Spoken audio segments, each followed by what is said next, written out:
కేవలం చిన్నవాళ్ళని కొట్టి పెద్దవాళ్ళని భయపెట్టించి 100 కోట్లు వాళ్ళ కాడ వసూలు చేసుకొని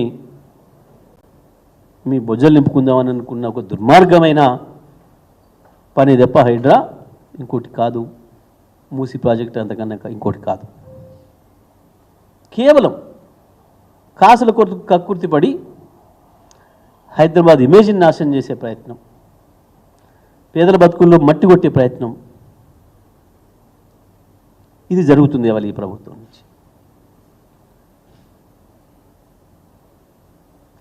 సిద్ధమా బట్టి విక్రమార్క గారు చర్చకు? మీరు మంచి యాక్షనే చేస్తున్నాడు ఈ మధ్యన విక్రమార్క గారు.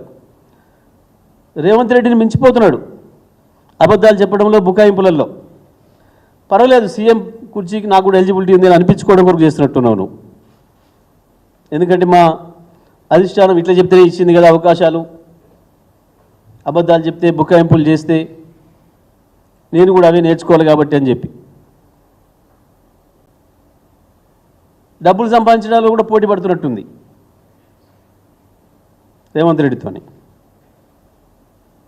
నిజమే, మంచి యాక్షన్ చేస్తున్నావు, కానీ మంచి పని చేయి.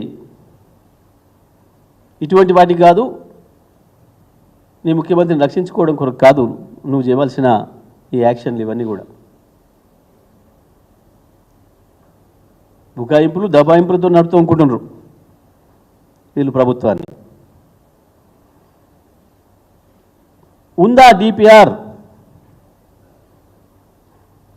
బట్టి విక్రమార్క స్పష్టంగా సూటిగా చెప్పు. మూసి మీద మీ ప్రణాళిక ఏందో ఉందా? ఈ రోజు కూడా ఉందా?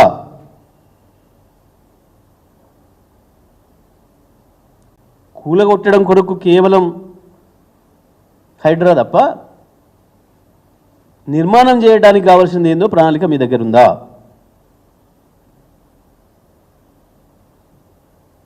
ఈ మధ్యన ఇంకో కొత్త పాట అందుకున్నారు పాపం. నల్గొండ జిల్లా మీద ప్రేమ వచ్చిందట వీళ్ళకి.